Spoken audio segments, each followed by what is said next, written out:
Gasteizko Mercedeseko lantegian lan hitzarmena negoziatzeko prozesuan hainbat greba egun egin ondoren, enpresak amore eman du sindikatuen eskakizunetako batean eta 6 gaueko txanda berri bat gehitzeko proposamena erretiratuko duela iragarri du. Zuzendaritzak eta enpresa batzordeak negoziatzeko hitzorduan jarri dute biharko eta aste hau erabakigarria izan daiteke gatazkaren emaitza erabakitzeko orduan. Kaixo guztioi eguerdion eta ongitorriak gurean gaur magazinera. Egunero legez, Deustuko estudietatik ari gara, zuzenean. Eta hemendik eta ordu biterdiak bitartean, Euskal Herrian zein munduan gertatutakoak azaltzen saiatuko gara, informazioa, analizia, iritzia eta entretenimenduaren bitartez. Guztaiak 11 ditu gaur, astelena da, eta esan bezala, bihar biltzekoa da Mercedeseko zuzendaritza. Ez dakite entzuten gaituzun, Mikel? Bai, entzuten dut. Bai, guk ez dugu bera entzuten, edo ez dakit arazoren bat dagoen. Saiatuko gara berriro ere hori berreskuratzen ez dugulako... Bai, entzuten dugu. Mikel? Bai, orain bai, barkatu, Bai, orain entzuten zaitugu, bai. Esaten genuen, ezta, ostiralean aurrerapen hori egin zuela enpresa, zuzendaritzak, egin zuzen ere, esan zuela azkenean 6. gauari uko egiteko prest zegoela, egin zuzen ere ostiralean 6. greba egun horretan, ezta, grebak jarraipen masiboa izan zuen egun horretan, eta eguerdian enpresak posizioa aldatu zuen, esaten zuelako ez, grebak iraun bitartean ez zuela negoziatuko, baina azkenean posizioa aldatu eta 6. gaua inposatzeari uko egin zion eta biharko jarri duzue bilera bera. Zer espero duzue bihar?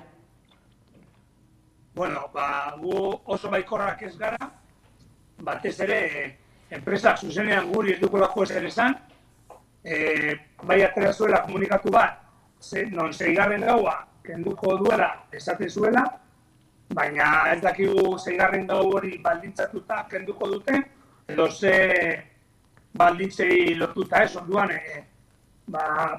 bian bildu arte, gu ez gara oso baikorrak, batez ere, atera zuen komunikatu horretan, 6. gaua kentzen zuela, UGT komisiones ekintzen plin eskatu tako paperagatik eta ez jendeak kalea dagoelako, ez? Orduan, guk argi daukagu, 6. gau hori lortzen den zera guztia izango dela jendeak kalean dagoelako eta jendeak burutan dagoelako. 6. gau horri uko egiteaz gain, zein beste pauso eman beharko lituzke zuzendaritzak bihar, asteazkenetik aurrera deitu dituzuen greba deialdi horiek bertan bera usteko?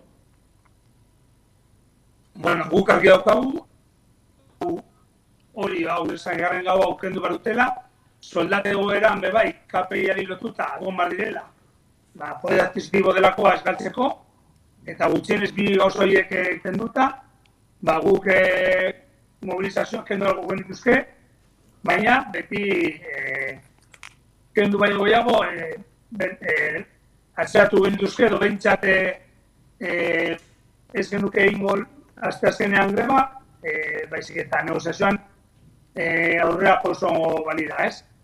Orduan, bueno, ari daukagu momentu ez ditugula kenduko, biharko bilera izan arte, eta 6. gaua baldintzen gabe, eta KPI-a soldatetan egotzen badu 2 gauza hori lortzen badira, gutxienez momentuz jarriko ginen negozioaketan eta kenduko genituzke grebagunak, edo behintzat suspensoan utzi. Eta langile batzordearen indarra nolakoa da momentu honetan izan ere aurreko astean ez ikusi genuen zuzendaritzak egindeko lehen proposamenaren arira nolabaiteko zatiketa bat gertatu zela, UGT-ek ere nolabaiteko adierazpenak egin zituela ostiralean, bere gain hartuta ez, esanez UGT-eri esker zuzendaritzakuko egingo diola 6. gau horri, nola dago egoera? Bueno, argi dago guk, lan batzordea zatitu da dagoela, baina plantilla batuta dago, eta 195 kalera ateratzen ari da egunero. Bestalde batetik argi daukagu, lorpen hau ez dela izan ez sujetekoa ez inongo sindikatuana, baizik eta jendearen kalean dagoelako, hori da importantena, jendea batuta badago, gauza lortuko ditugu, eta gero bestaldetik, UGTek atera zuen komunikatu bat, bere gain hartuta lorpen hauek, ulertzen dugun gauza bat da, guk UGT Komisiones ekintzera pime izan diogu, hobeto izango zela gurekin etortzea, mobilizazioetan eta parte hartzeko holan indar gehiago upiko gerorako, baina ez digute kasurik egin ez guri, ez plantillarik, ze plantilla bezkatu die, kalera ateratzea, gauza belortzeko, eta orduan, bueno, beti bezala, bere gain hartzen dituzte gauzak, baina zer egin gabe. Eta are gehiago,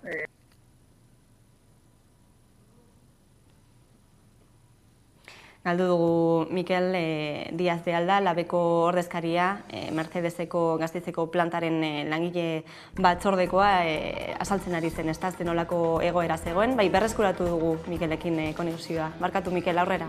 Bai, dei bat ukidut, basimaz.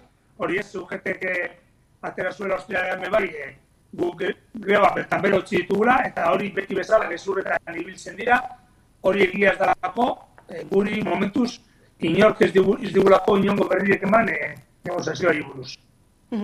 Azken gauza bat, biharko egunari begira, UGTek ere proposatu duelako aurre akordio bat lortze aldera nolabaiteko referendum bat egitea. Zuek zein iritzi duzu honen gainean? Bueno, ez, argi daukagu,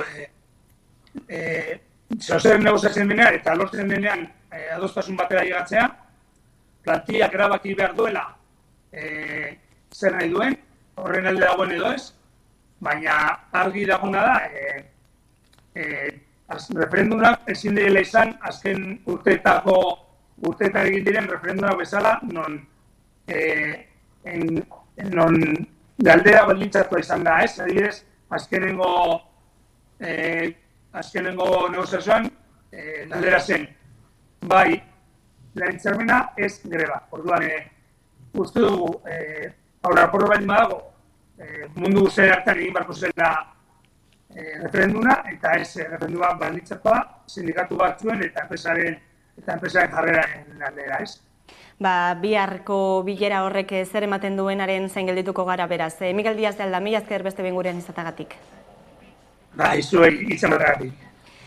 Eta bestalde, garai kritiko batean sartu dira Arabako metaleko hitzarmenaren negoziazioak sindikatuen arabera. Urteko lanaldia murriztea eta soldatak igotzea dira sindikatuen eskakizun nagusiak, eta lehenengoari dagokionez patronalak onartu egin du hurrengo hitzarmenean lanaldia zertxobait murriztu behar dela.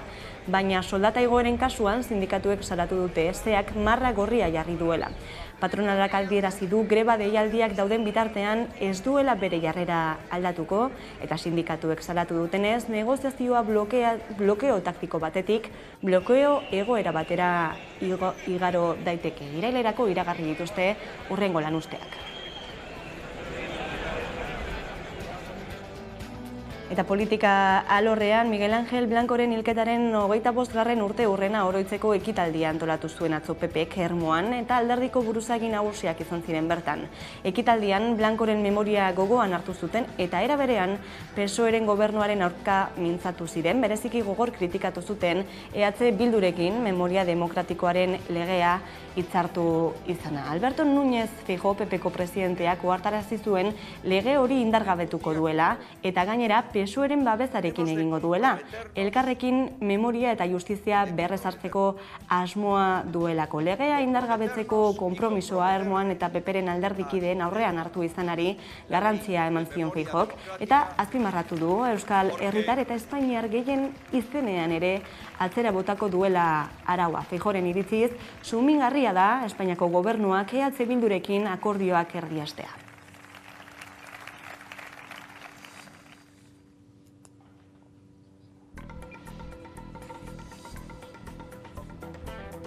Eta Herri Sanferminak plataforma kale jira jendetzua egin du Iruñean, jai herrikoiak aldarrikatzeko, eta udalak mugimendu eta eragileen aurka garatu dituen bazterketa zalatzeko. Eragile eta mugimendu hauek jaien parte direla eta ezin direla erdigunetik atera azpimarratu dute.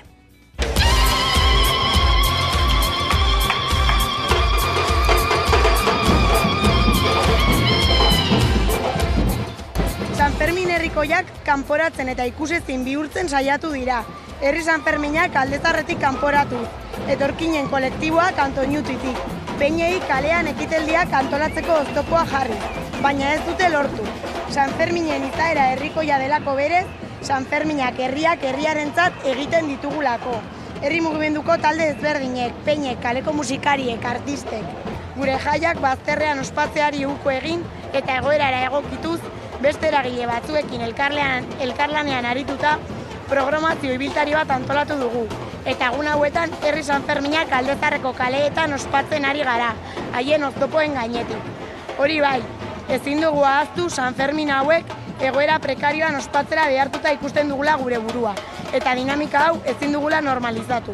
Hemen gaude, ez goaz bazterrera. Eskabidean taldeak aurtengo Herri Sanferminentzat egindako abestiak dioen bezala, auzolan azereindako hazi guztiak nekez birrinduko dituzte haien harriez. Eta uztaren hila iritsita, harri guztien artetik ari gara loratzen. Gora Herri Sanferminak! Eta aurtengo Sanferminetan ere, aurreko urteetan bezala 1978ko Sanferminetan Espainiako poliziaren erasoa gogoan izan dute Iruñeko peinek, eta Sanfermin 78 gogoan ekimenak herriak krabelin gorriz jantzirik, egia, justizia eta reparazioaren eskakizun aldarriak izan dira nagusi. 1978ko Sanferminetan Espainiako poliziak Germán Rodríguez zuen poliziak 150 baino gehiago zituen hartan, 11 balaz eta heriotza bat. Germanena, 23 urte ez dituen orduan Germanek.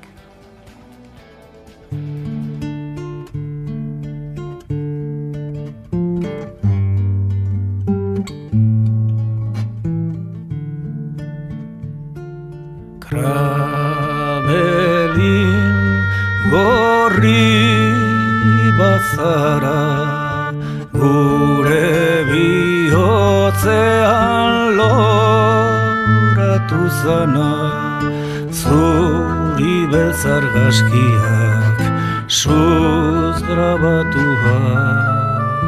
Are asko ekaitza, are asko hitza, zigor gabe errudunak, noiz justizia herriak.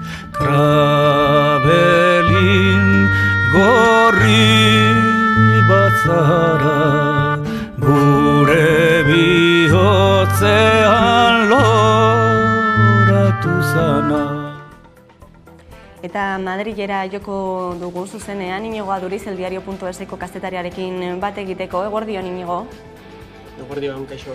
Aipatu dugu arestian ere, memoria demokratikoaren legea onartzekoa dela, aste honetan bertan eta zer esan ematen jarraitzen duela. Aurreko astean, gogoratuko dugu Felipe Gonzálezek ezbaian jarri zuela lege berria, eta atzo bertan Miguel Ángel Blancoren oroimen ekitaldia baliatu zuela Feijok legea indargabetuko duela hitz emateko, agian ezain beste testuagatik beragatik, baizik eta EH Bilduren babesagatik. Bai, eta azken finean EH Bilduk PSOE eta Unidas Podemosekin lortu zuen akordio horrek legearen irismena 1983 urtera arte egin duelako, ez? Eta, gogoratu beharra dago 1983 urtean dagoeneko Alderdi Sozialista gobernuan zegoela, ez? Hain zuzen ere Felipe González, ez? Eta badirudi horrek eragin duela hori desegonkortasuna batez ere PSOEko alde batean, ez? Eta hain zuzen ere Felipe Gonzálezen gobernuarekin harremana izan zuten buruzagien artean, ez? Horixe beraz egoera dena den aste honetan onartzekoa da, eta beste bati ere helduko diogu izan ere arrabotsa sortu du asteburuan, ezta, Antonio García Ferreras, La Sextako kazetariaren, eta baita ere Villarejo komisarioa ohiaren audio berriek, ez? Agirin utzi dutelako nolabait nola fabrikatu zen Pablo Iglesiasek Granadian zen zuen kontuaren albiste faltsua. Zein irakurketa egiten duzu gertatutakoaz? Nik uste dut kazetari hau bezala egin behar dugun irakurketa dela praktika hauek oso gaizki uzten digutela, eta bai politika eta baita kazetaritzaak ere desprestigio izugarria daukate momentu honetan biztanleriaren artean, eta horrelako praktikek eta horrelako praktikak ezagutzeak ez du bat ere laguntzen, ez? Egia da orokortzen ari dela pixka bat, ez? Eta ez dakit oso bideragarria den, eta ez dakit justoa den, Ferrerasek egindako edo agerian agertu diren praktika horiek kazetaritza osoari, ez, egokitzea, ez. Ni kazetaria naiz, egunero lan egiten dut kazetari askorekin, eta ez dut ezagutzen inorrelako praktikak egiten dituenik, ez. Beraz, nik uste gaitzespen osoa erakutsi behar dugula, batez ere kazetaritzatik, ezin da onartu informazio faltsu bat emango duzula, eta jakinean zaudela informazio faltsua dela, eta hala ere aurrera jarraituko duzula, eta informazio hori emango duzula, ez. Ez da bideragarria, eta ez dauka zentzurik, eta nik uste kazetaritzarentzako ez dela bat ere lagungarri. Eta bestalde ere gaur Madrilen diputatuen kongresuan hasi da nazioaren egoerari buruzko eztabaida. Zein puntutan da? Zein egoeratan dator eztabaida hori? Zein puntutan da Sánchezen indarra presidente bezala, eta nola dago baita ere koalizio gobernuaren osasuna? Azken egunotan ere ikusi dugulako ikamika batez ere defentsa, ez, gastu militarrari lotuta. Eztabaida bihar hasiko da zehazki, eta, espero daitekeena nik uste ez dela oso sakona, ez. Nik uste azken finean berriro ikusiko dugula nola Sánchez saiatuko den bere gobernuko neurriak saltzen, eta PP nola oldartuko den horren kontra, ez. Eta azken finean da legegintzaldi osoan ikusi duguna, ez. Egia da, eztabaida honetan, bozeramaile bakoitzak denbora gehiago izango duela bere ideiak azalaretzeko eta esplikatzeko, baina nik ez dut espero berri askorik, ez? Gainera, nik uste eztabaida hau izten dela uztailaren erdian, denok nekatuta gauden momentu batean, bai politikariak eta baita biztanleak ere, azken urteak oso gogorrak izaten ari direlako alde politikoaren artean, eta lehen komentatzen genuen desprestigio horrek markatzen duelako gaur egungo politika, eta nik uste azken finean hori izango dela, ez? Sánchezen balantze bat eta gainontzekoen oldartzeak eta bar. Ikusiko dugu orduan zen ematen duen eztabaida horrek bihartik aurrera, esan bezala Iñigo Aduriz, mila esker beste behin gurean izateagatik. Eskerrik asko duzuei.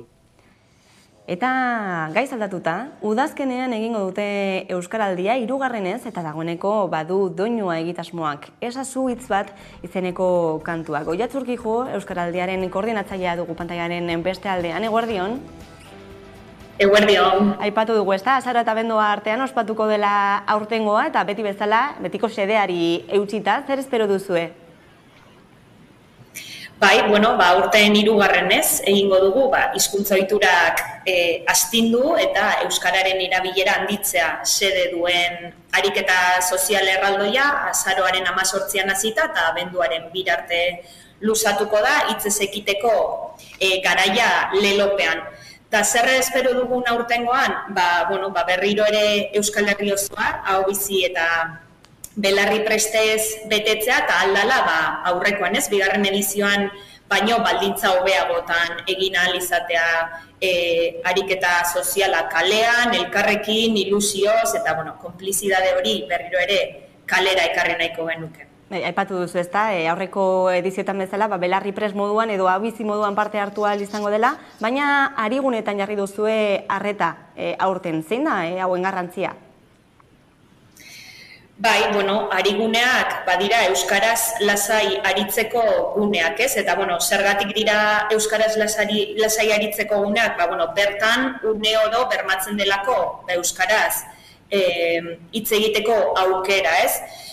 Esaten dugu arigunak direla gune babestuak, ez? Talde batean egiten delako, edo bertako kideek adostu dutelako, ez? Euskaraldian, hau bizita belarri preste moduan aritzaz gai, taldean, ez? Kolektibo moduan ere ariketan parte hartzeko, ez? Orduan ja ez gaude bakarrik, babesa daukagu, eta hori garrantzitsua da, ez? Hizkuntza ohiturak aldatzerako orduan. Eta horixe, baita ere sinisten dugu ariketa kolektibo hau egitean, gizarte aktibazioa ere bultzatzen dugula hein handi batean. Azarora bitartean oraindik hilabete batzuk ditugu aurretik, baina motorrak berotzen joteko abestia eta bideoklipak kaleratu berri duzue, aipatu dugu ezazu-hitz bat mezua argia beraz, izan ere askotan ez da hitz batekin soilik dena aldatu daitekelako. Bai, eta horre, lehenengo ediziora egingo nuke salto, txapak lehen aldiz jarri genituenean, zenbat sorpresa, zenbat begirada konplize, ezagutzen genuen horrek ez genekien, euskaraz ekienik, eta nahi dugu berriro ilusio hori piztu, konplizidade hori izatea, eta bestia ere bada horretarako tresna, eta aukera ematen digun tresna, doinua dantzagarria, ilusioa piztekoa ere, eta hori azken finean abestiarekin ere, Euskaraldian behin eta berriro aipatzen dugu lehenitzaren garrantzia jarri nahi izan dugu mai gainean, lehen hitz hori euskaraz egiten duguna, sorpresa asko hartzen ditugulako, eta euskaraldiak ematen digu, horrelako hizkuntza ohitura aldaketak emateko aukera, babestuta sentitzen garelako, bai arigunei esker, baita ere hau bizi, milaka hau bizi eta belarri prestei esker, eta baldintza horiek berriro ere nahi ditugu azaroaren 18tik abenduaren 2 eskaini, hizkuntza ohitura horiek aldatzeko, bai norbanako gisa edo taldetan, ariguneetan. Olatz Urkijo, Euskaraldiaren koordinatzailea, mila esker gurean izatagatik. Zuei, eskerrik asko. Esan bezala, Euskaraldiaren edizio berri honen zain, esan bezala, abestia badu, ezazu hitz bat, entzun ezazue.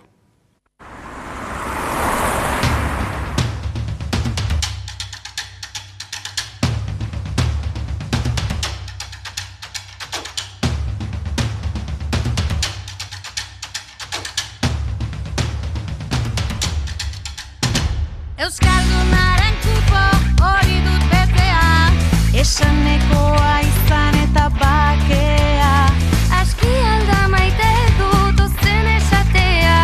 Euskaraz bada zerbait, hitzeko izatea.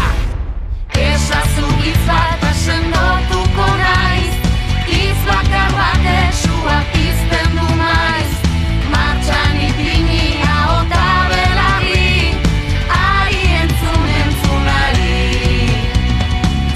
Etxerako eta zukalerako, jolaserako eta lanerako, martxan ipini ahota belarri, ari entzun ari. Eta Bilbao BBK Live jaialdiak ez du aurten ere utzik egin, aurreikuspenak bete dira. 2 urteko etenaldiaren ondotik zaleen musika gozea agerian geratu da, eta markak hautsita itzi ditu ateak 15. edizioak 115.000 pertsona batu dira, azken 3 egunotan, Kobetamendin eta beste zenbatugunetan eskaini diren kontzertuetan. Guztira, mundu osoko 100 artista baino gehiago igo dira holtzara. Asteburuan musika estilo ezberdinez gozatzeko aukera eman du BBK Live jaialdiak. Kobetamendiko zelaiak jendez gainezka egon dira ostegunetik larun batera orotara 115.000 lagun batuz. 2 urteko etenaren ostean jendeak irrika zertu du jaialdia eta honek ez die hutsik egin. 3 days, we're gonna have some fun, meet some nice people and enjoy the music. Es de mis festis favoritos porque junta naturaleza, música y amigos, porque hemos conocido a mucha gente aquí. Primer BBK, así es. Sí, de hecho es mi primer festival, nunca he estado en una así de camping ni nada. Som aquí a passar aquests 4 dies, 3 dies, 3 nits, bàsicament a veure tots els concerts, tenim moltes ganes de veure bastants artistes.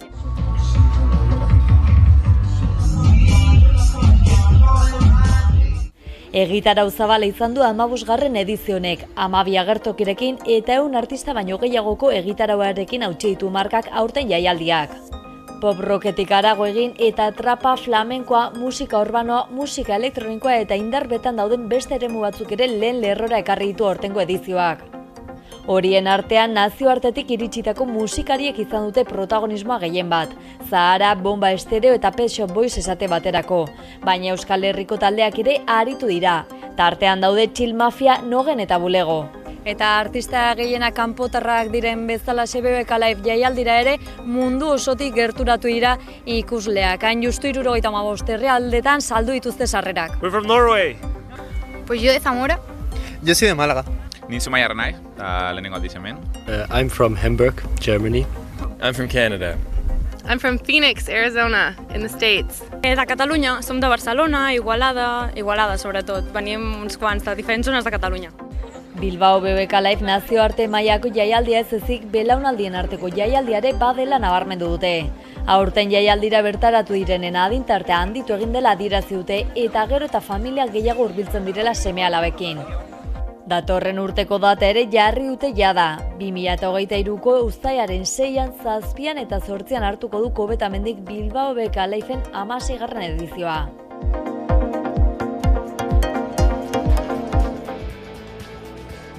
Eta kiroletan Gasteizeko Ironman lasterketa itzuli da igande honetan. 75 herrialdetako 2500 triatleta erakarri ditu. Nik Kalestein izan da irabazlea. Gasteizko Ironmana 2022ko uztailaren 10ean itzuli da hirira. Proba berezi honek 75 herrialdeetako 2500 triatleta erakarri ditu eta horiek guztiak landako hondartzatik atera dira uretara bero itogarriak markatutako egun batean. Proba nagusia oinezko lasterketa izan da urten ere. Milaka pertsona joan dira hiriguneko kaleetara triatletak animatzera. Nicolas Castelein australiarra eta Hanna de Sousa portugaldarra igo dira podiumera. Casteleinek 3 minutuan hobetu zuen Eneko Llanos 2019an probaren azken irabazleak 3,8 kilometroko igeriketa, 180 kilometroko txirrindularitza eta 42,2 kilometroko lasterketa oinez egin ondoren. Guztira irabazleak 7 ordu 42 minutu eta 50 segunduko lasterketa egin du. Gizonezkoen podiuma Cameron Gurfek eta Dominic Soubiejak osatu dute. Emakumezkoenean aldiz Hanna de Sousa portugaldarra izan zen emakumerik azkarrena 9 ordu 43 minutuko eta 51 segunduko markarekin. Beatrix Ser eta Eva Marie Gerin jarraitu ziotelarik. Eguzkia eta beroa nagusi izan diren egunean, azkenengo triatletak gaueko 12ak baino lehenago heldu dira helmugara.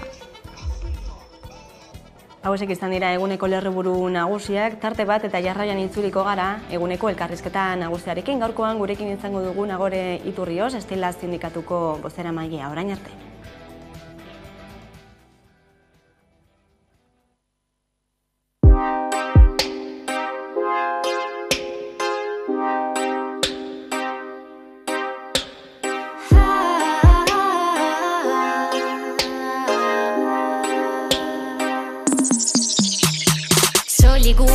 Gaua, begietan paisailaua, jolaztu bi onpauta ezin dagin gure aurka. Esnatuta alboan zaitu jada, entzuten zure bihotzen taupada. Mila pentsamendu ezin dut laga, egoa izango da gure iparra. Hileak pasa ditugu lehenengo egunak izango balira. Ikusten zaituta urrun distantzi honetan gertura ezina. Burua da bilbiraka, pentsamendu txarrak gaizki esaka.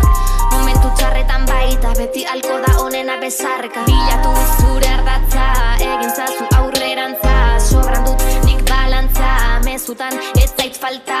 Zoramena dugu gure ardatza, beti kasita joan da gorantza. Nola aurkitu zertan dugun antza, espada ikutu lorean arantza. Musikak elkartu gaitu, mikrofonotan orduak bizita. Kontzertuetan alaitu, bapatean egindako bisitak. Elkarri izan gara zaindu, elkartu gaitu bizitzak. Marka berria omen da, lagun artean ez bada ezin da. Lokartu oi gara biharkoaren menpe, ez gara gure bizitzaren jabe. Bakardadez inguratuta gaude, barnetiko zen berotutako labe. Bakarrik egondenak ezagutzen du bere burua, negar egin duenak baloratuko du postasuna. Famatu izan nahian, ez baita maituko da saldua. Pobreziaren baitan, orkestu nahi bizitzan lusua. Utzi nahi ez duzun hori, euki itazu bibegi. Gozatu egun da beti, ausartu egiten berri. Zure ametsak egi bihurtzen dira, horretan sinisten bada egin ezazutira. Bizkarra eman beharrean aurpegira begiratu, inork ez gaitu salbatzen, bizitzekin bar dugu gidatu. Jendearen gezurrak entzun beharrean albokoak maitatu. Bide luzea eginda jada, etorkizuna zure eskutan daukazu. Zure eskutan daukazu, ezin zaitu inork alda.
Eta gunero legez, eguneko elkarrizketari ate irekiko diogu, eta horretarako gaurkoan gurekin daukaguna Gore Iturrioz, Estelasteko bozera maila da bera. Eguerdion, ongi etorri. Eguerdion.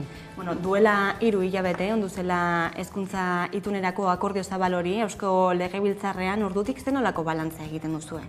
Nik uste publiko egin dugula behin baino gehiagotan zein dago de balantzea, ez? Alde batetik, eszenifikazio potolo bat eman da, argi dago, irudikatu nahi izan dela, prozesu parte hartzaile bat izan denaren irudi hori eman nahi izan da, baina guk egia esan, argi dugu parte hartu badegu ere eman zaizkigun eremu guzti horietan, gure ekarpenak nolabait esateko ez diala aintzat hartu horietan, ez? Hori batetik eta bestetik, valorazioa bestea bada, bere garaien egin gendun kritikaren ondorio, aurrikusi algenukena gertatzen ari dela, bai? Hau da, goiburuetatik letra txikietara jetxi gara, eta orain ikusten ari gara, bere momentuan guk salatu gendun hori betetzen ari dela. Letra txiki hori izan daiteke planifikazio dekretua, izan daiteke 22-28ko itunen agindua, edo dana delakoa, bai? Hori gauzatzen ari denean, ikusten ari gara ere alderdi politikoak beraien desadostasunak plazaratzen ari direla, eta deigarria iruditzen zaiguna bai da, nola apaltzen dian desadostasun horiek hain azkar. Guretzat hori ere nahiko deigarria da, ze planifikazio dekretuaren bidea momentuz eta edukiak ez dira aldatu. Beraz esango zenukete ez dutela bat ere ados esaten denean hezkuntza itunaren ardatza eskola publikoa dela. Ez, argi dago ez, guretzat itun honek helburu nagusi bat du dela ikastetxe itunduak erreskatatzea, hauen etorkizuna blindatzea, eta zalantzari gabe momentua bazan, gainea hoain, lege bat egin behar balin bazan, bestelako erabaki batzuk hartzeko. Hau da, benetan, egun dugun errealitateari erantzungo lioketen neurri horiek hartzea. Guk uste denak garela konstiente gu daukegun arazoa dela, daukegula sare itundu bat dela Europar Batasun osoko altuena Belgikaren ondoren, ehuneko 49. Orduan, hori da konpondu beharrekoa, eta hezkuntza itun honen helburua ez da inondik inora hori, eta hori da guk ez duguna ulertzen. 93an egintzan saiakera bat gendun errealitate horri erantzuteko, eta orain dela 30 urte publikazio prozesu bat irik izan handi batean, bai? Eta egin zen Euskal Eskola Publikoaren lege bat. Oraingo ni publikoa hitza dagoeneko falta zaio, ez? Izenburuan bertan. Orduan, uste dugu ez dela biztanle guztion bizitza hobetuko duen lege bat inondik inora. Dena den, neurri batzuk ere hartzen ari dira, azken aldian dioten, paperean behintzat, ardatz horretan, eskola publikoa indartzeko ardatz horretan, esaterako plaza publikoak areagotuko direla hitzeman du Jokin Bildarratz, hezkuntza sailburuak. Zer uste duzue honen gainean nahikoa izango da egoera iraultzeko, ala zinbestelako neurriak beharko lirateke? Ni deigarria egiten zaita, honik nahi dut ikusi, benetan sailburuak nola egingo duena, zeintzu dian neurri zehatzak eta zeintzu dian kopuruak. Ze hitzetan askotan galdu egiten gara. Guk egun ditugun datuak dira 2013tik ona, haur hezkuntzan soilik 20% jetxi dela matrikulazioa eskola publikoan. Horrek esan nahi du 427 gela gutxiago. Eta konstiente gara ere, jaiotze tasa jetxi egin dela eta horrek ondorio bat izan behar duela. Baina nolabait esan dezagun gela kopuruaren itxiera dela pribatuen ematen denaren bikoitza. Orduan, argi dago ikastetxe publikoak egoera larri batean daudela. Eta bestetik esaten zunean zen neurri hartu daitezke. Neurri asko hartu daitezke, baina gu maximalistak izan gabe egun dagoen legea beteatzearekin. Ez dut esango konformatuko ginakela, baina lehenengo pauso bat litzateke, ituntako ikastetxeei egun dauden dekretuak betearaztea. Hori batetik. Eta bestetik, gako bat dago ezinbestekoa dena, hezkuntzan inguruan hitz egiten dugunen dela planifikazioa. Planifikazioa argi dago dela eskola mapa edo irudikatzeko erabiltzen duguna. Hau da, ikasleen banaketa baldintzatuko duena. Eta hor duguna da, hezkuntza sailak ez duela bera eskumen zuzenekoak dian ikastetxen ardura hartzen edo ez ditula lehenesten eta erdigunean jartzen. Hori horrela, egun, gure Euskal Herriko herri eta hiri gehienetan ikastetxe publikoen eskaintza ez da 40%ra iristen. Kasu batzuetan are larriagoa, kasu Andoain adibidez, 13% ere ez da iristen. Orduan, pentsatu beharra dugu zein den itunaren funtzioa eta jatorria. Bere garaian, 85ean ikastetxeak itundu egin zianean, zan, baby-boom baten ondorio, ikastetxe publikoak ezin zutelako asumitu nolabait, zegoen eskaera guztia. Eta orduan, pandemia garaian osasungintzakin egin den bezala, erabiltzen dituzu bestelako zerbitzuak publikoak ezin duelako bermatu hori. orain kontrako egoeran gaude. Jaiotze tasak kontrara egin du. Orduan, erabaki beharra daukegu, zer egiten dugun zerbitzu guzti horrekin, ezta? Eta hori ez da gertatzen ari dena, eta hori planifikazioaren bitartez egin behar da. Beste neurrietako bat, izan da, itunpeko zentroen doakotasuna ziurtatu nahi dutela, kuotak kenduta, ez? Badirudi dagoeneko hori egin behar ez dela, ez da? Legeak dioelako. Honek balantza orekatuko du? Zuk zeuk aipatu duzu, ez da? Dagoeneko jasota dago. Hau, jasota dago 1987-tik. Hau da, ze sinesgarritasuna izan dezake egun hezkuntza sailak halako gauza bat mahai gainean jartzen duenean, ezta? Datorren irailean itunak mantendu egingo zaizkie ikastetxe guztiei. Laikotasuna bermatzen duten edo ez, inklusioa bermatzen duten edo ez, euskalduntzea bideratzen duten edo ez, matrikulazioan gardentasuna duten edo ez. Irailean ikastetxe guzti horiek itunak jasoko dituzte. Hortaz, zergaitik sinistu beharra daukegu orain, edo beste galdera bat egingo nuke, zergaitik egiten da lege bat arautzeko egun araututa dagoena, ez da? Edo neurriak hartu dagoeneko eginda dagoena. Eta gero nola orekatu galdetzen zenean, nik uste honek sakoneko hausnarketa bat behar duela, ez? Eta pentsatu behar dugu zein den itunpeko ikastetxeen jatorria edo izana, ez? Nik uste dut, argi dagoela, helburua nolabait badela, denona eta denontza den eskola horretatik desberdintzea eta bestelako hezkuntza eremu bat sortzea. Orduan, nolabait ez dut ikusten oreka sortu daitekenik egituraz desoreka duena helburu. Hau da, guk ikastetxe publikoetan dugu profil sozioekonomiko baxuko 67% ikasleak dazkagu. Horrek esan nahi du, ikastetxe publikoetan konzentrazio ematen dieten, hau da, profil sozioekonomiko baxuko konzentrazio duten ikastetxeen edo bunker edo deitzen diren, 90% ikastetxe publikoetan dagoela. Orduan, zein da sare bikoitz horren helburua? Hori da galdera, egituraz. Bestalde, eskola publikoaren plan estrategikoa onartu nahi du Jaurlaritzak, 2024an, besteak beste lanpostuak finkatzea, egonkortasuna ematea, hori guztia bilduko du egitasmoak. Ados zaudete, konforme zaudete bertan biltzen denarekin eta egutegiarekin ere? Lehenik eta behin, esan behar dago lanpostuen egonkortzea eta finkapena hori ez da hezkuntza sailaren burutazio edo ekimen bat, hori Europako sententzien ondorio eta Madrilgo araudiaren bitartez egin beharko den zerbait dela, ez da, orduan, hori batetik. Eta bestetik, konforme gauden edo ez dut uste, hau gu konforme egoteko egin denik, ez da gurekin partekatu, ez du gure ekarpenik egiteko aukerarik izan, ez? Nolabait, kronograma honetan, badirudi, konforme gelditu diala, itunean dauden alderdi politiko horiek eta adostasuna berriro irudikatu egin aldala, ez? Baina benetan, kronograma horretan jasotzen dena da, itunean bertan jasota zegoena, baina datak jarriz. Hori batetik. Orduan, zehaztasun falta dugu, eduki dagokionez, ikusten dugu plan estrategiko bat egongo da eskola publikoarentzat, baina ikusten dugu itxoin behar daukagula 2024ko bigarren hiruhilabetera arte. Hori batetik, ez? Eta gero, edukiak ere, bertan jatorrian itunean salatzen genituen berdinak hemen ere badaude. Guk esaten genuen matrikulazio lehiatila bakarra behar degula. Eta hor, informazio lehiatila bat ikusten dugu berriro ere. Hori egun badago. Hori ez dago zertan egin beharrik, ez dugu zertan 2024 arte etxoin beharrik ez. Orduan, jatorriz ikusten genituen gako horiek eta utxun horiek berriro ere errepikatzen dira hemen, eta gainera ikusten ditugu, 2024 arte etxoin beharko dugu publikoaren etorkizuna zen izango den jakiteko eta aldez aurretik legea onartuko da. Bien bitartean, Eusko Jaurlaritzak berritu egin du, itunpekoekin duen hitzarmena, zein irakurketa egiten duzue?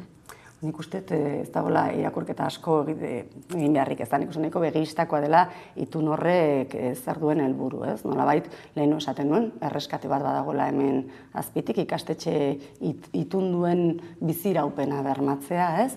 Eta, hemen berriro ere ikusten da ratioak, ituna jasotzeko gutxiengo ratioak jaisten dira 17tik 13ra. Hori horrela egiteko ez dago arrazoi pedagogikorik. Arrazoi bakarra da, gela gehiago itundu halko direla eta, haien etorkizuna bermatu ahal izango dela, ez? Bestetik ikusten dugu ere, derrigorrezkoak ez diren beste etapa batzuk ituntzen diala. 2 urteko gelak esate baterako, bai? Eta horrek nolabait ere talka egiten du itunean edo kronograman azaltzen den 0-3 etaparen indartze horrekin eta doakotasun horrekin. Orduan, kontraesanak ikusten ditugu, baina gailentzen dena ezinbestean da itun hori eta etorren irailean indarrean jarriko dela eta beste guztiak momentuz ez da. Orduan, alfombra gorri bat. Eta beste berri bat horrekin lotuta ez, 180.000 euro bideratuko dituela Hezkuntza Sailak itunpekoetan euskara indartzeko, horixe da beste berritasun bat, aurreko astean argitaratu zena. Eskola publikorako horrelako ekimenik alda? Bueno, hemen berriro aipatzea, hemen hitzetatik ekintzetara jaitsita berriro ikusten duguna da, beste diru iturri bat ikastetxe pribatuentzat, zeinetan ez dan bermatzen euskararen edo euskalduntze prozesua, ezta? Beti esan ohi da eta hezkuntza lege honen oinarria edo helburua bazan euskalduntzea, hori izan helburuetariko bat, baina hemen esan beharra dago diru partiak ikusten balin baditugu ere eta goiburuak ikusten ditugu prentsan eta bar, errealitatea da akordioan, ausardia falta ikaregarria ikusi dugula, ezta?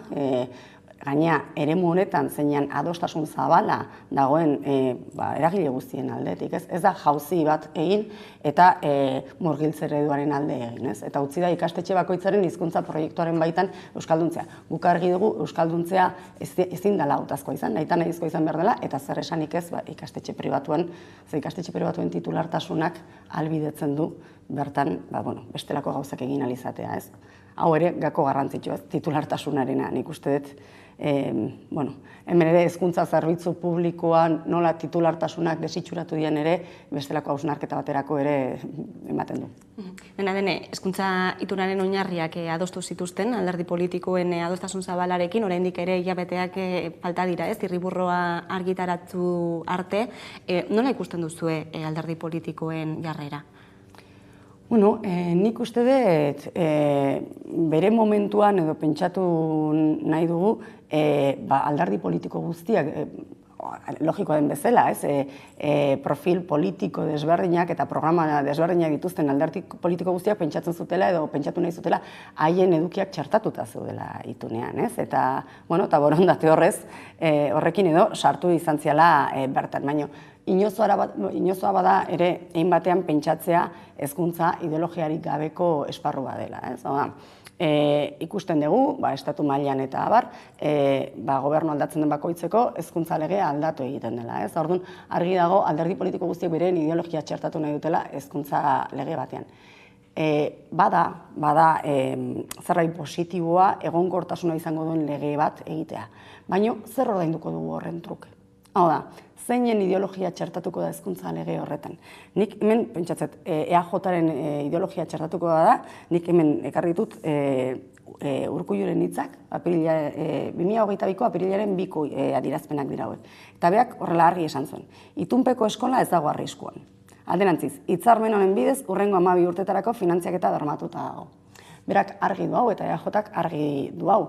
Orduan, adostasun zabala, baina zerren inguruan izango dugu adostasun zabala agian, luzaroan izan dezakegun lege bat izango da, baina privatizatzaile balin bada agian ez da behar dugun legea. Hau da, berak adierazpen hauen ondoren eskertzen zien alderdi politikoa eta esatzen denak ateratuko gara irabazten.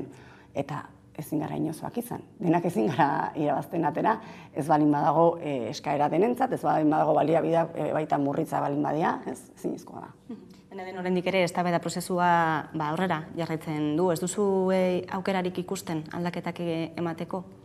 Hori da zuzen ere espero duguna, ez? Nik esan dut leheno mozorroa edo erortzen ari zaiola hezkuntza lege honi, ez? Nola, letra txikiari begiratuta eta desadostasunak ere egon dira. Bidea luzea da eta guk espero dugu, bereziki ezkerreko alderdiak, ezkerreko edo hartzen dutenak beraien burua, gutxienez publikoaren aldeko autu irmo bat egitea, ez? Beraz, aukerarik oraindik ere zabalik ikusten duzu. Dena den alderdi politikoen artean ere ikusten da, ez? Zenolako desberdintasunak dauden, eta adostasun zabal hori duela 3 hilabete lortutakoa berriro ere lortzea, ez dakit nik bideragarri ikusten duzuen. Nik espero dut ez, baldin eta legearen izpiritua, haiek aipatzen zuten izpiritu hori aldatzen ez bada, ez da? Nik uste dut nahiko argi dagoela bere momentuan lehen esaten nuen bezala, goiburuenpean edo halako esaldi batean jasotzen zen eskola publikoaren intentzioen inguruko zerbait sinatu zen, baino errealitatea eta gutako batzuk aipatzen genduen orduan, ez?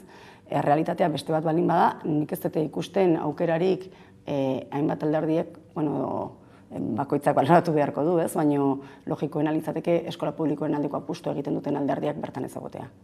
Ikastetxei begira, pandemia hasi zenetik bigarren kurtsoa izan da honakoa, kurtsoa dagoeneko amaituta, zein nota jarriko zeniokete? Orain dagoeneko nota jartzea agian ez da modakoa eta balorazioak egitea, ez, datorkigu hobe. Nik uste balorazioa batetik jakina dela, hau batez bere garaien sindikatu guztiok mobilizazioen bitartez esan gendun, gailendu zela improvisazioa zalantzari gabe eta baliabide falta zeudela, ez. Ratioak ez zian sekula jetxi, epiak ez zian iristen, improvisazioa, ez, eta nik uste hori izan dela zerbait langileengan zama areagotu duena, ez? Baina bestaldetik, baikorra izatearren ere beste balorazio bat, eta hori da, hain zuzen ere, langileekiko balorazioa. Askotan, arinkeritan esan ohi da, ez? Irakasleak edo langileak edo funtzionarioak, ez? Eta askotan gehiegi estigmatizatzen ditugu gure zerbitzu publikoak, ulertu gabe hori haien desmantelazioaren lehenengo urratsa dela, ez? Orduan, nik uste badala batxaloaz gain, bestelako zerbait emateko langilei, bai zuzendaritza taldeak eta irakasleak egon dira, altzuten guztia egiten eta horrek nolako buelta bat ekarri beharko luke segurazki, lan zamarinduz, bestelako gauza batzutarako ahalbidetuz guzti hori, ezta? Datorren urtera begira, zen nolako erronkak planteatzen dira, beste COVID-19 garaian, ez? Kontratatutako irakasle horiekin zer gertatuko da?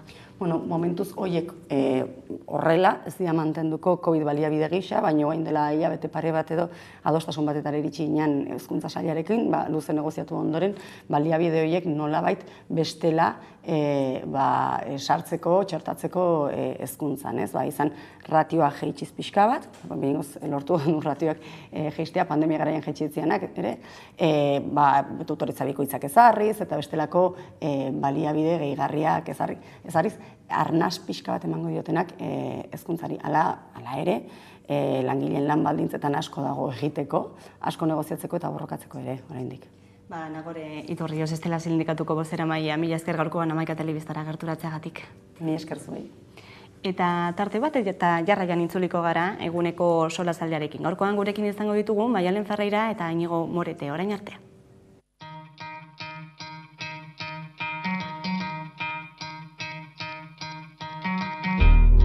Geuretik sortuak zertan datza.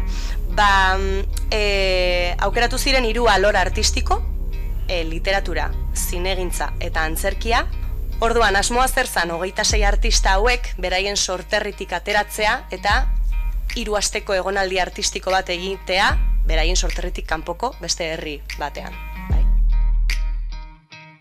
Ostantza izena du nire narrazioa.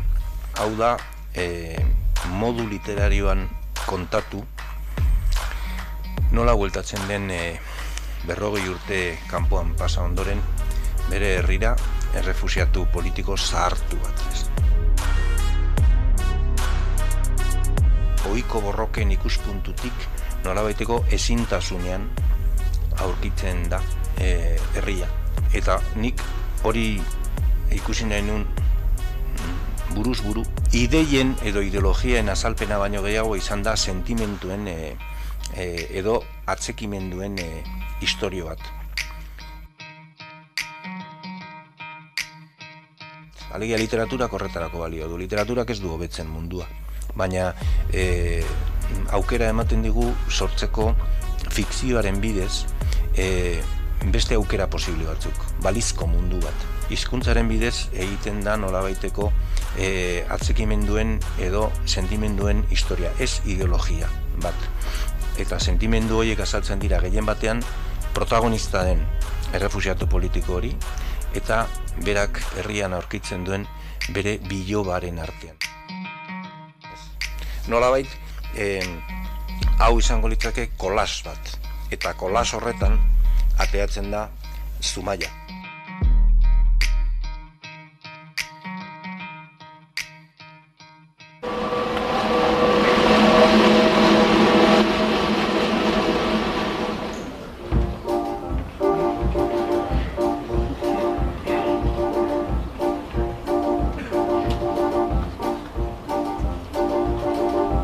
Willkommen, bienvenido.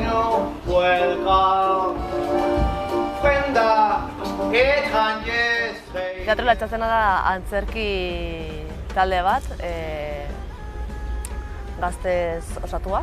Zaugarri berezia igual da hori, ez batez ere gazteak garela eta gazteok egiten dugula ia dena, zuzendu ezik, zuzentzen duena ez da gaztea. Baina gainontzekoa bai, adibidez, teknikariak gazteak dira, aktoreak ere bai, bestuarioa egiten dugunak gazteak gara, eskenatokia prestatzen dugunak eta denak gazteak gara. Bueno, antzesleak bera gara, pixkat dena egiten duguna. Bale, talde hau hasi zen, Liceo Monjardin eskolan antzerki talde bat dago, eta bertako ikasleak bukatu zutenean, bigarren batxilergoa bukatu zutenean, jarraitu nahi zuten antzerkia egiten, baina ez zeukaten aukera bertan jarraitzeko. Eta zuzendariak eman ziren aukera kanpoan talde bat sortzeko, eta horren ondorioz sortu egin da. Eta gero, beste toki batetatik ere bai elkartu izan gara besteak ere bai. Yo no sé para qué te echas rímel si total llevas unos pestañas postizos.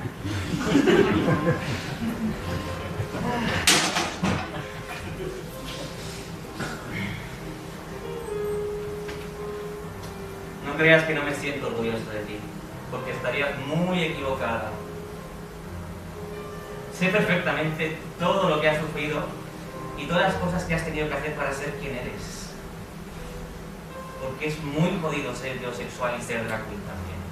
Testuaren aukeraketa zuzendariak egiten du, berak antzerki asko irakurtzen du, eta aukeratzen du segun eta zertan ze aktore dituen ez, eta ze publikoari ez zuzendu nahi dion, eta orduan aukeratzen du antzeslana. Eta gero, hasten gara, deitzen diogu trabajo de mesa. Orduan, esartzen gara eta ikusten dugu ez obra nolako izango den, aktoreak, pertsonaiak nolakoak diren, beren izaera, beraien artean nola harremantzen diren, naiz eta igual eszenarik ez izan elkarrekin, ondo ezagutzea zure pertsonaia.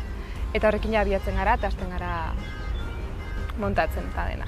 Eta bitartean prestatzen ditugu, bai teknikariek prestatzen dute sargia eta horrela, eta hasten gara ere bai bestuarioa sortzen, atrezoa prestatzen eta estenografia ere bai prestatzen dena pixkat batera.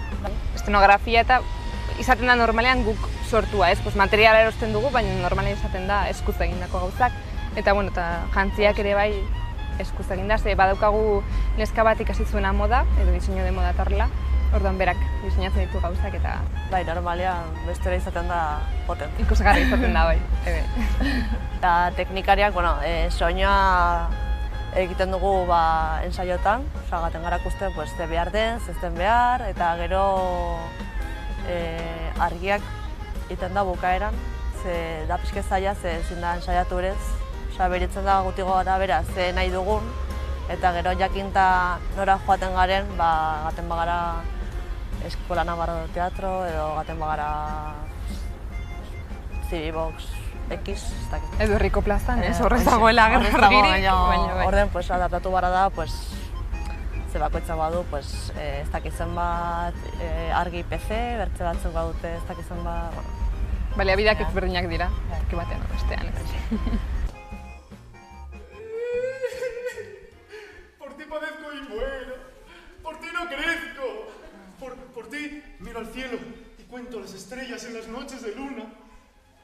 Y sueño con un niño de escamas en la cuna. Juan Mayorga sariak dira Espainia mailan ematen diren amateur antzerki sariak, ematen dituzten amateur erakundeak, eta ematen ditu hori Espainia mailan, eta kategoria ezberdinak daude, eta aurten irabazi dugu hori haur antzerki saria. Aurreko urtean egin genuen kabaret obra, eta ere bai saritu gintuzten aktore oberena, uste? Bai, eta bestuario. Eta ginen ere bai iluminazioan, ustez? Bai, nominatuak ginen. Baina ez ginen irabazi. Eta aurtengoan ere bai nominatuak ginen bestuario berriro, eta zuzendaritza oberena. Super poziku. Eta gero Donostikoak badira Donostiako udalak montatzen duen konkurso moduko bat edo, eta bertako jendearentzat da, baina urtero hartzen gaituzte eta ez eskertok arde horregatik. Eta orduan hori ematen digute aukera antzesteko Antzoki Zaharrean, bertako Antzoki Zaharrean, eta irabazi dugu aurten obrarik onena, ez?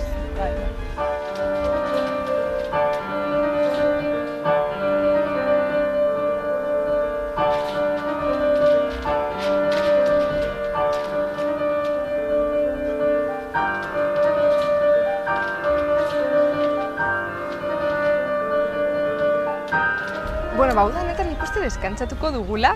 Bai, nik uste saiatu behar dugula orain dugun obra mugitzen pixket, zuk mugitzen duzu normalian, ez? Zuk deitzen duzu udaletxetara, ez? Bueno, denon artean.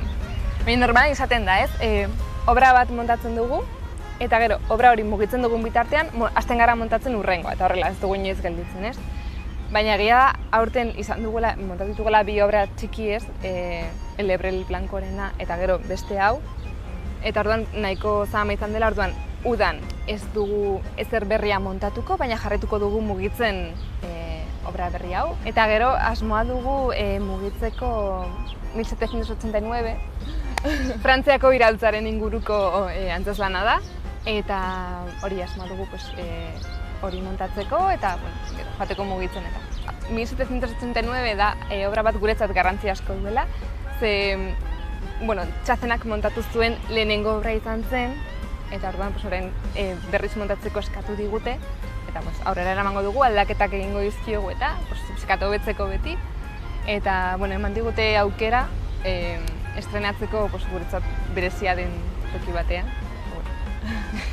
Eta ilusio handia daukagu bai.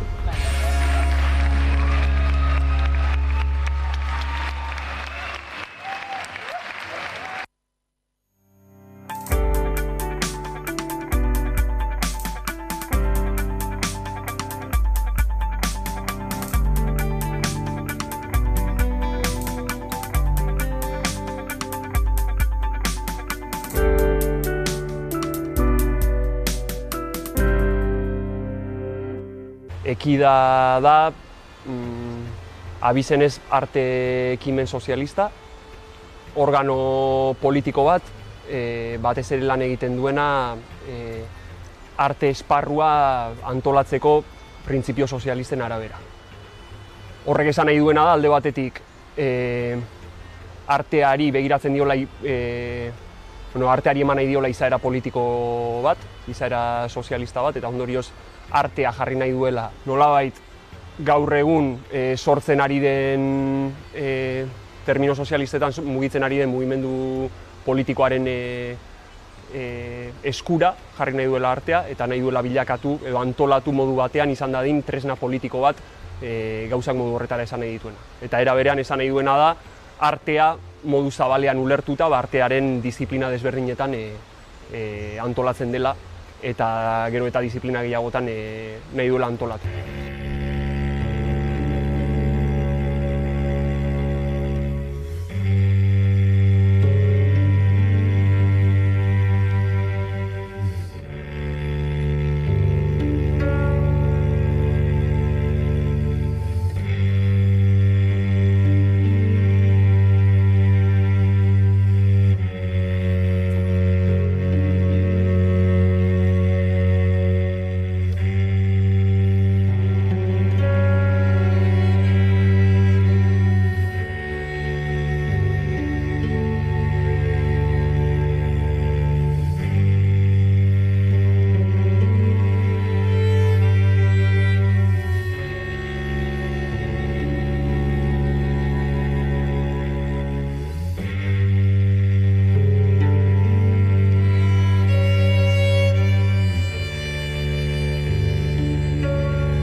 Kontatzen du, familia baten historia, edozein familiarena izan ahalko litzatekeena gaur egun.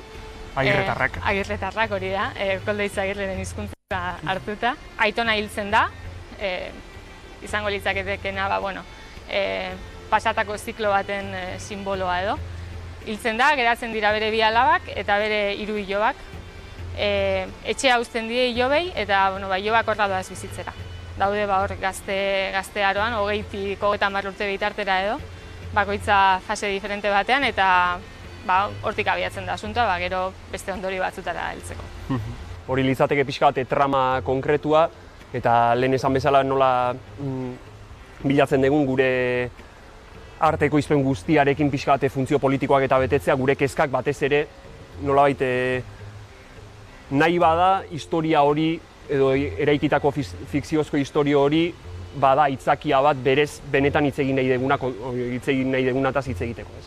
Eta benetan kezkatzen gaituena ez da inbeste familia konkretu baten egoera eta baizik eta familia edozein familiari gertatu dakiokena, alegia kezkatzen gaituena gaur egungo testu ingurua da. Eta ondorioz obrak pixka kontatu nahi duena da, iruditzen zait oso obra aktuala dela, gaur egungo egoera hitz egin nahi duela, eta pixka kokatzen dena da, alde batetik horrelako politika iraultzailearen porrot garai bat irudikatu nahi du. Pentsatuta edo usteta egoera horrek edozeini eragiten diola, asko eragiten duela porrote egoera horrek aurrera begira eduki dezakezun perspektiba murritzean, asko eragin dezakela dagoen egonezinean eta dagoen sosegu falta guzti horretan, eta era berean nola sartzen den hor krisi ekonomiko bat edo krisi kapitalista kolpe gogor bezala. Orduan ikusten duguna bi elementu indartsu horietaz hitz egin behar dela gaur egungo egoerataz hitz egiteko, eta pixka bat esandako agirretar familia horren historioa ez da aitzakia bat baizik benetan hitz egin nahi duguna edo benetan kontatu nahi duguna kontatzeko. Hori da, igual kokapena edo zertan kokatzen den obra, abia puntua ez, baina bai kokapena, eta gero hausnarketa edo eman nahi dugun mezua da guzti horretan kokatu, baina ez horretara mugatu, baizik eta etorkizunerako beste perspektiba bat edo beste posibilitate bat iradoki edo, iradoki baino gehiago esan.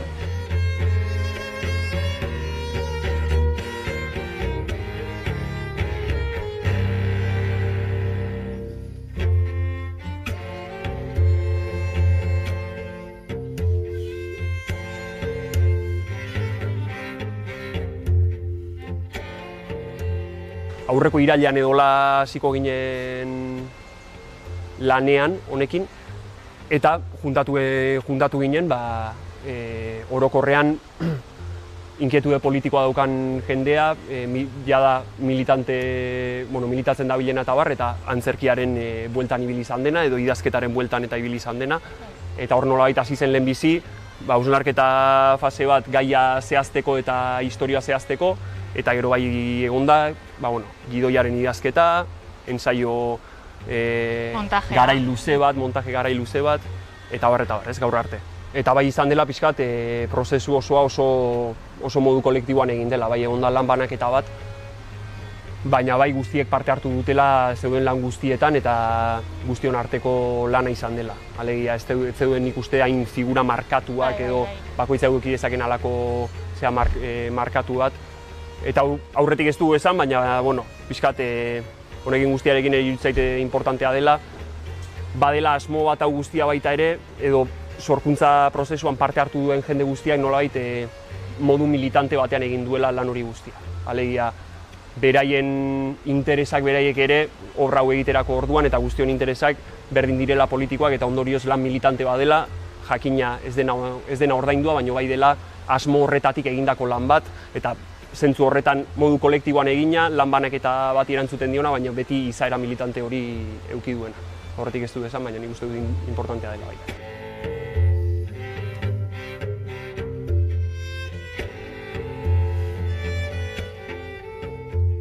Lehenengo egin genuen maiatzaren 7an Azpeitin, Soredasun, eta oso harrera ona izan zuen, batu ginen ia 600 pertsona, antzokia beteta, eta baina esan baita ere ez dela arrakasta hori ez dela obrarena, edo lehen esan dugun zentzuan ere bai, hau obra ulertu behar delako mugimendu guzti honen proiektu gisa, eta ez beste mezu bat ematen duen laupelauren sortkuntza gisa baizik, eta beste guztiarekin lotuta dagoen zerbait, eta beraz zentzua hartzen du guzti horren barruan. Eta arrakasta beraz esan izan bakarrik antzerkiarena baizik eta proiektu guzti honena edo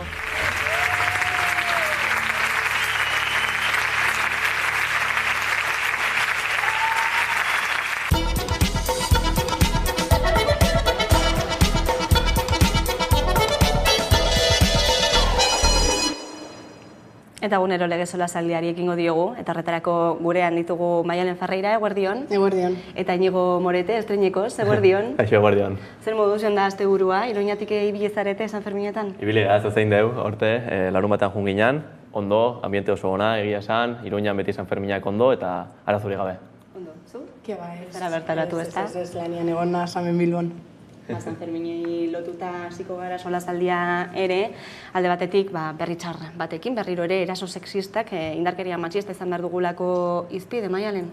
Bai, ala da, lehengo bi egunetan, San Ferminetako bilengo egunetan 4 atxiloketa egon ziren, eraso sexistaren gatik, eta atzo beste bi salaketa gehiago. Bata adingabe bati izan zen. Hori da bakarrik dakiguna, izeberren punta da azalatzen ez diezen erasoak gehiago diezelako, ez? Ez dakit, neskak argi dago, argi bilibar garela jaixetan, lasaitasunez ibiltzeko, ez? Puntu more bat jarri dute San Ferminetan informazioa emateko, baina nire ustez ez da nahikoa. Eta ez da bakarrik San Ferminetako gauza, Tolosan adibidez, bebai beste eraso sexista bat egonda, eta hau hausnartu beharreko gauza bat da. Jaixetan ezin da egunero hainbeste erasoak egon eta hainbeste lasaitasunez jentia erasotzia, ez? Aurreikuspenak betetzen ari direla, uda partean, jai giroan, zenolako indarkeriak ikusten ari garen, baina eta berriro salatzeko hemen izango gara gu ere, eta ikusiko dugu hemendik aurrera, ea zenolako norabidea hartzen duen guzti honek. San Ferminekin lotutako beste gai bati ere heldu behar diogu, izan ere aurrekoan Germán Rodríguez zauritu dutelako Iruñen, 78an San Ferminetako gertakarien harira. Hain zuzen, urte honetan, San Ferminez 78 plataformak eta peña guztiek egin diote omenaldia batera. Ikusi dezagun irudiak. Iko San Fermin gogorraiek oroitzean, maltzur anker ikaradan daukadana bihotzean. Zazpi zortziko San Fermin gogorraiek oroitzean, maltzur anker ikaradan daukaguna bihotzean. Bai Zermanta, bai Joseba, nere baitan dauzkadanak. Azken finean egia, justizia eta erreparazioa da guk eskatzen duguna, ezta. Egiaren aldetik gu 11 artxibotan jo dugu, dokumentazio bila eta artxibo guztietan Barne Ministeriokoak, Defensa Ministeriokoak berdin izan dira. Erantzun lotsagarri bat ematen. Dokumentaziorik ez dagola, hemen San Ferminetan gertatu zenari buruz. Lotsagarria, inolako dokumentu hori dagoela. Justiziaren aldetik 11 epaitegitan jo dugu. Eta bakarrik Argentinan ireki digute ateak, hemengo ateak, Iruñeko epaitegiko ateak, eta Madrilgo epaitegitako ateak beti itxiak izan dira. Epaiketarik izateko aukerarik ez dugu izan. Kasu guztietan, artxiboa egin dute jarritako kerelarekin, aztertu gabe, eta erreparazioan aldetik zer esan. Oraindik gaudela estatuaren aldetik errekonozimentorik jaso gabe. Esan gabe, ardura nagusia estatuarena izan zela, Barne Ministroarena, eta batez ere, garai hartan ministraria izan zen, Barne Ministraria izan zen Rodolfo Martín Villa. Hemen egin zen estatu kriminaren arduradun politiko nagusia. Julio Germán, libertad contra sus balas, querían los asesinos matar la aurora anunciada. Mira tu gente, Germán, herida pero alentada, el día de tu sonar vendrán a tocar las dianas para plantar tu sonrisa en las calles liberadas.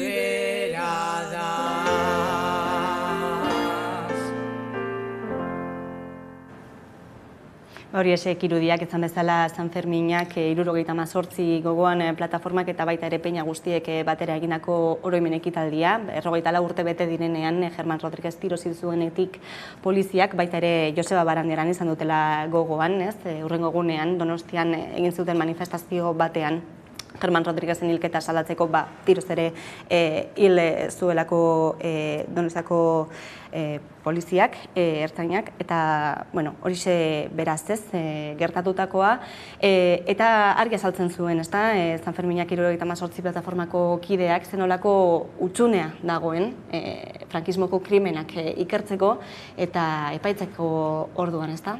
Bai, alaxe da. Niri harritzen hau atzo Miguel Ángel Blancoren omenaldi ikaragarri bat egon zan, eta nire ustez horrelako omenaldiak garrantzitsuak dira bai, baina konparazioa egin batek badauko gobernuaren babesa, komunikabideen babes guztia, eta 78ko biktimei, eta ez bakarrik hildakoei, 150 zauritu egon ziela, ez diote kasurik egiten ez komunikabideik eta ez gobernuak, eta ez dauki ez justizia, ez erreparazioa, eta niretako hori oso larria da, ez.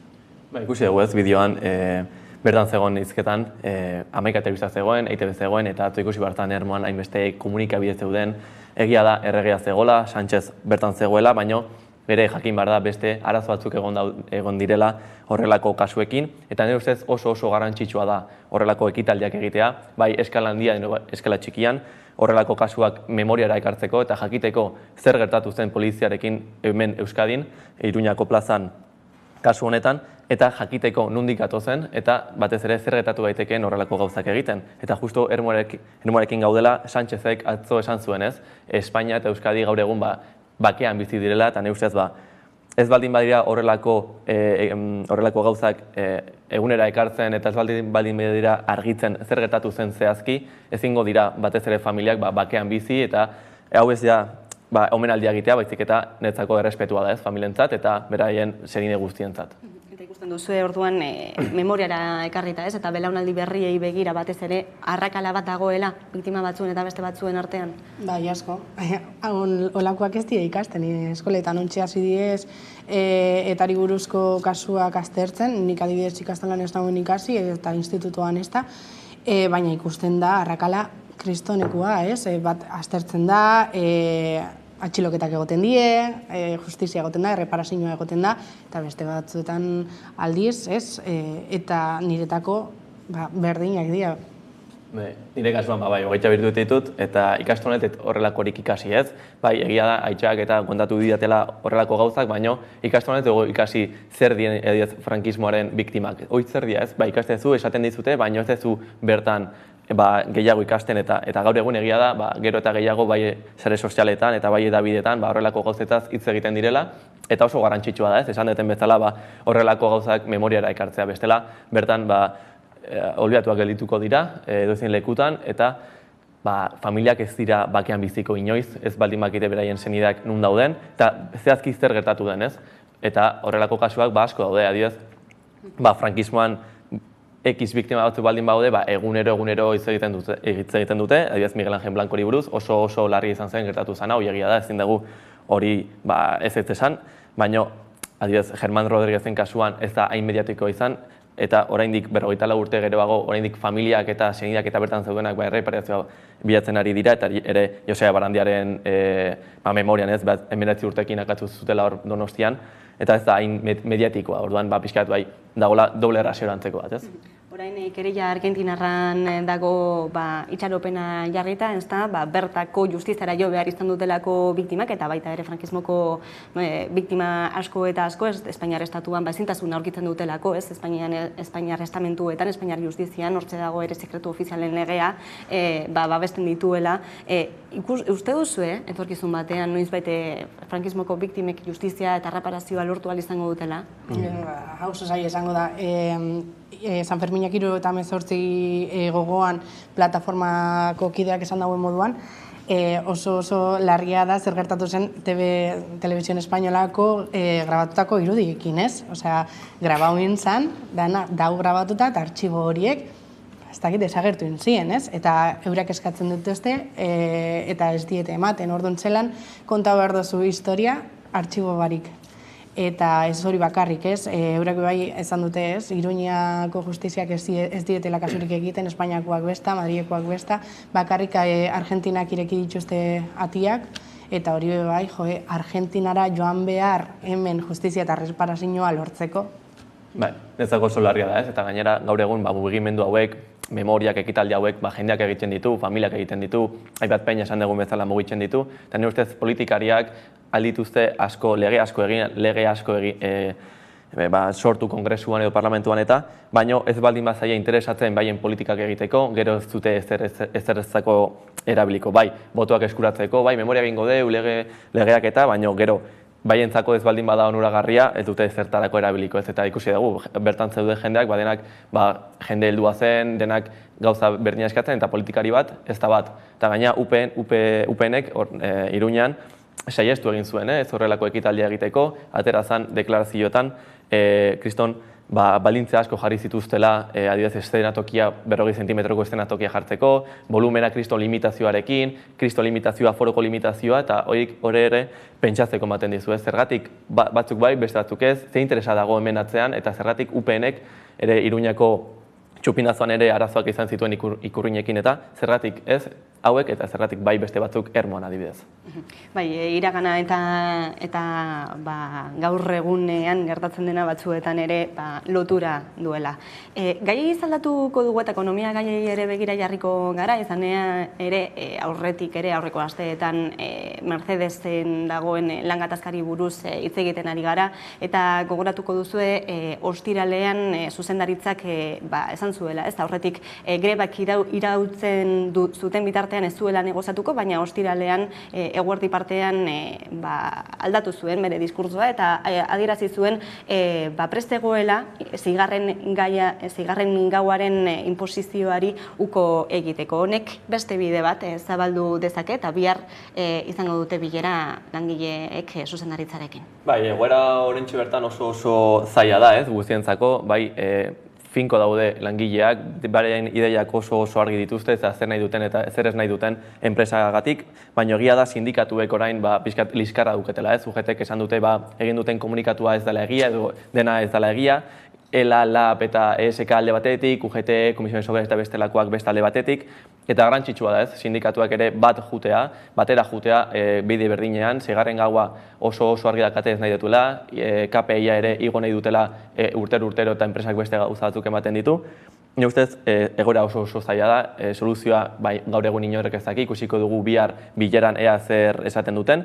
Egia da, aste honetan 13an, 14an eta 15ean grebati duztela, ikusiko dugu mantentzen diren, ez diren mantentzen, eta biharko bileran ea zer egiten duten. Aipatu duzu denaren sindikatuak nolabait zatituta daudela, baina badirudi langileak batera daudela, ez? Eta hori argi ikusi da ere greba deialdietan, ez eta sindikatuen zati batek soilik deitu grebara, sindikatuen eneko 95 egin du bate horiekin, ez? Beraz, honek ere zer esan ematen du. Bai, alaxe da, ni egon hasi hitz egiten hainbat langileekin, eta UGTko kideak adibidez, esaten dute, naiz eta UGTko buruak adierazi greban ez dutela nahi jarraitzu, egia da langileak ondikon nahi dutela jarraitzu, ez, egrebatan. Eta adibidez Fansan astean, Urkullu eta Tapia egon ziren Alemanian, enpresakoekin hitz egiten, ez, eta Urkulluk enpresari gabe ez dagoela proiekturik defendatu zuen, ez. Nik esango nioke langilerik gabe ez dagoela enpresarik, ez. Eta malgutasuna hori barneatzeko eskatzen die langileei eta Tapiak ere berdina, baina egia da, enpresaren azkenengo proposamenak adibidez, urte bakoitzeko 4.666 euroko galerak suposatzen ditu langileendako, ez? Eta 7.000 langile die, eta 7.000 horien langile horien atzetik, 7.000 familia die, ez? Gainera, hori, inflazioa goraka doi, gastuak, etxe bizitza, janaria, eta orduan nire ustez langileak ondikon borroka luzea daukote edo... Eta bala dakate, ez? 1.200 milioiko inbertsio egingo dutela, eta hori ere, bizkat baldintzatzen du, baino esan dezuna, ez? Langile gabe ez dago enpresarik, eta enpresa bat ez baldin baitu langilerik, itxi egingo du, ez? Eta egia da, 1.200 milioi euroko inbertsioarekin pixkat alentasuna ematen diola, baina ikusten dezunean zertarako bideratuko den, eta ez da langileentzako esatezu orduan zertarako egingo deu, langileak ez baldin badue ados beraien baldintzekin, zertarako behar dugu dirua, gero ez baldin bada erabiliko beraientzat edo... Hain zuzen ere gaurkoan gurekin izan dugu Mikel Díaz de Alda, LAB sindikatuko bozeramailea, eta horrela mintzatu da biharko bilerara begira. Baina ez dakigu zeigarren gau hori baldintzatuta kenduko dute, edo ze baldintzei lotuta ez, orduan biare bildu arte, gu ez gara oso baikorrak, batez ere atera zuen komunikatu horretan, zeigarren gaua kentzen zuela, UGT komisiones ekintzen plin eskatutako paperagatik, eta ez jendeak kalea dagoelako, ez?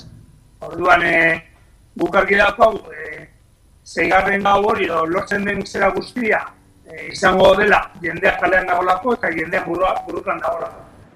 Hortxe, Mikel Díaz de Alda, LAB sindikatuko Mercedeseko ordezkaria, balioan jarriz ezta langileek egiten ari diren greba deialdi horiek, egiten ari diren antolakuntza guzti hori eta biharko ez, airean zer gertatuko den bilera horretan, izan ere komentatzen genuen, ezta 1.200 milioiko inbertsioa mahai gainean dagoena, autogintza bezalako sektore bat, kinkalarrian egon daitekena, krisi klimatikoa tartean, auspotzeko balio izango duena, baina noski, langileek zein olako baldintzetan egongo dira, hori da arazoa.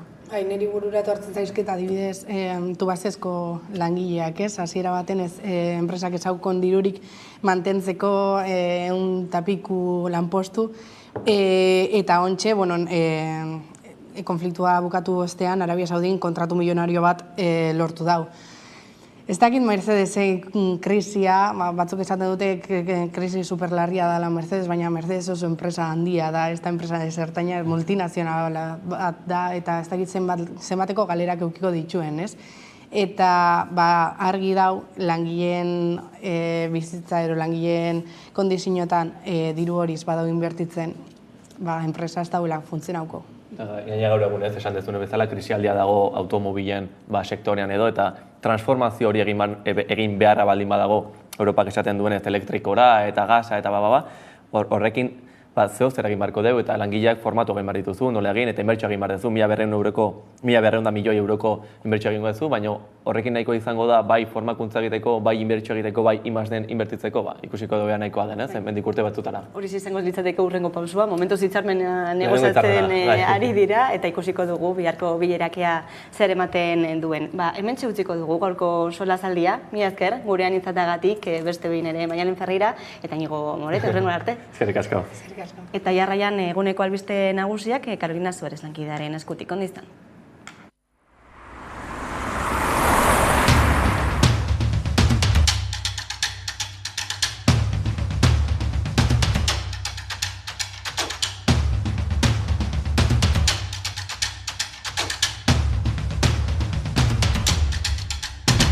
Euskaldunaren kupo hori dut betea, esanekoa